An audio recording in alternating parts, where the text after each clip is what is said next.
تفضل. مين على حساب مين هذا؟ على حساب مين هذا الفطور؟ لا فقط. جزاك الله.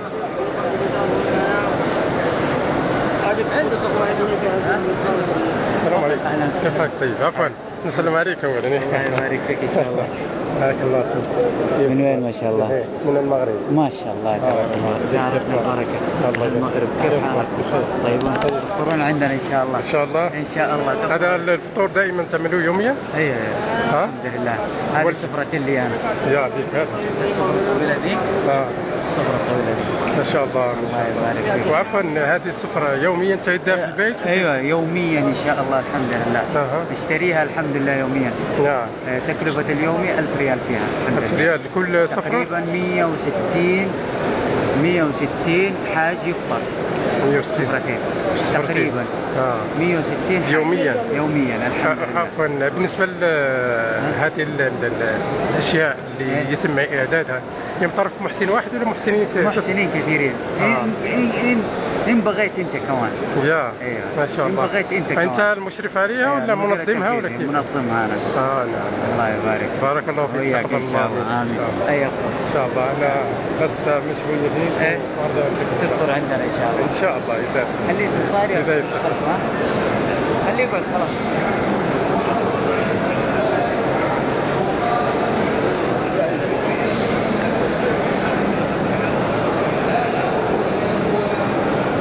هذه السفرات تجدها في جميع المسجد الحرام حيث ينصبها المحسنون كما قال لنا أحد المحسنين.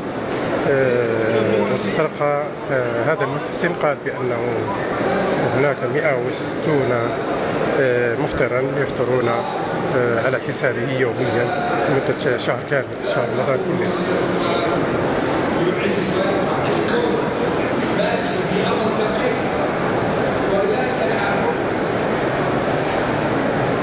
هذا أحد الشباب يعد مائدة الإفطار. السلام عليكم. في فطور ولا ما في؟ موجود؟ ها؟ عفوا أنا سألك بس أنت تعد هذا الفطور يوميا؟ كم واحد يفطر عندك؟ كم واحد يفطر عندك؟ يوميا؟ تقريبا 10 11 ها؟ وهذا الافطار اللي تعده على حسابك ولا على حساب محسنين؟ على حساب. على حسابك ها؟ ما شاء الله. تقريبا كم تقدير يومي يعني لهذه المائدة التي تعدها؟ 21. 21؟ ما شاء الله. شنو النوادي اللي تكون موجودة في الافطار؟ والله هذه زبادي. نعم. توت. نعم. القهوة. نعم. الشاي. والرطب. بس. شكرا. بارك الله.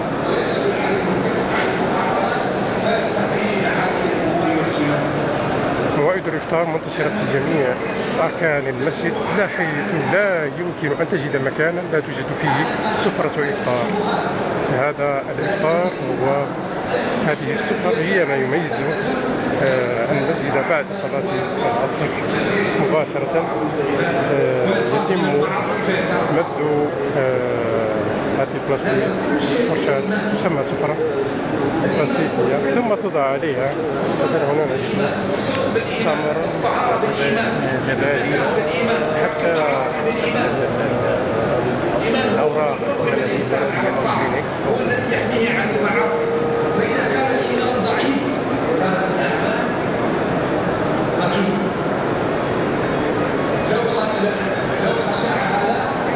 وهنا محاضرة أحد الشيوخ في المسجد النبوي يلقيها على عدد من المستضيفين. كل المعاصي تأتي من بعد الإيمان في وقت كل الإيمان ضعيف فإذا كان الإيمان قوي يزيد الإيمان بإذن الله تعالى من المعاصي ويجعلك تجتهد في الطاعة. لأن أهم شيء نعمله يقوي إيمانك. يسلم له أخوي اللي جاء المشكلة سأل على الكتابة. هؤلاء الشيوخ يعيشون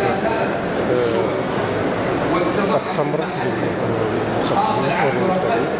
فنشط في الطاعات وابتعد عن المعاصي فأصبح من عباد الله الذين تشبعوا بالإيمان فأصبح النفع منه محقق.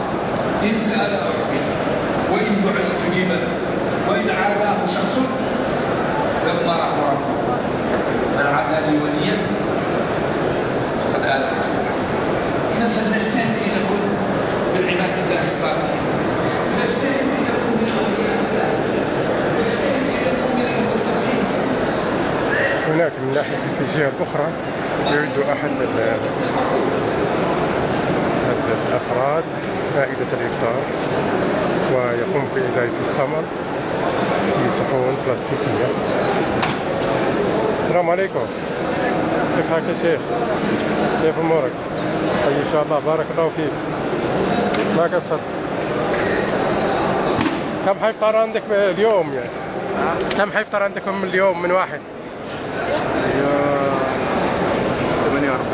48 يوميا يفطرون عندك؟ ان شاء الله. شنو المائدة شنو اللي يكون موجود عندك؟ تمر اللبن. ها؟ تمر اللبن. زبادي، نعم. خبز. شريك. ها؟ شريك. شريك، ايه نعم. بارك الله. وهذا المائدة الإفطار من يعيدها؟ من يعني من يعطي هذه الفلوس؟ من يعطيها؟ ها؟ صاحبها؟ محسنين واحد ولا محسنين؟ محسن واحد ولا محسن؟ واحد ها؟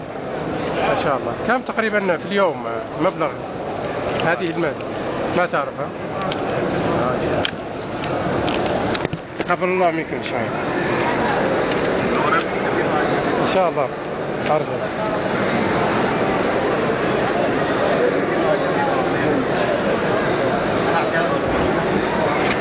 ما شاء الله يديك العافية والصحة. يديك العافية والصحة. ما شاء الله. هذا محسن واحد ولا عدد من المحسنين؟ ها؟ لا عفوا؟ محسن واحد ولا عدد من المحسنين اللي يعملوها؟ والله واحد إن شاء الله ربنا يزيده. واحد ما شاء الله. تقريبا كم واحد يفطر عنده يوميا؟ السلام عليكم. كم واحد يفطر عنده اليوم؟ والله بس ما تنحسب. يا هذا الزبادي انت اللي جايبه؟ ها؟ ايوه على حسابك انت؟ ما شاء الله، كيف حالك؟ الحمد لله تمام. كيف حالك عمي؟ كيف حالك؟ كيف حالك؟ لا طيب.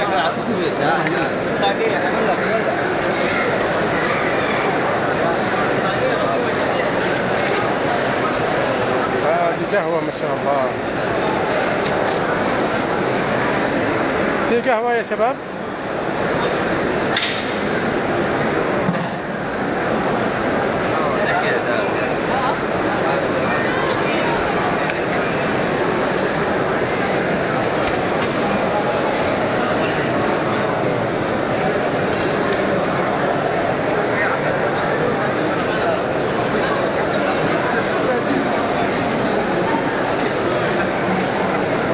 زمزم، يتم إعداد ماء زمزم ووضعه إلى حين أذان المغرب.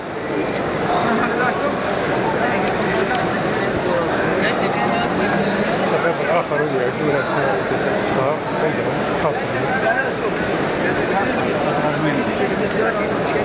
قال لك انت اصغر مني.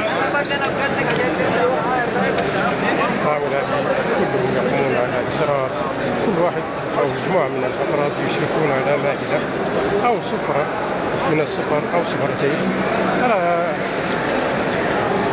كل واحد مسؤول عن سفرة المائدة.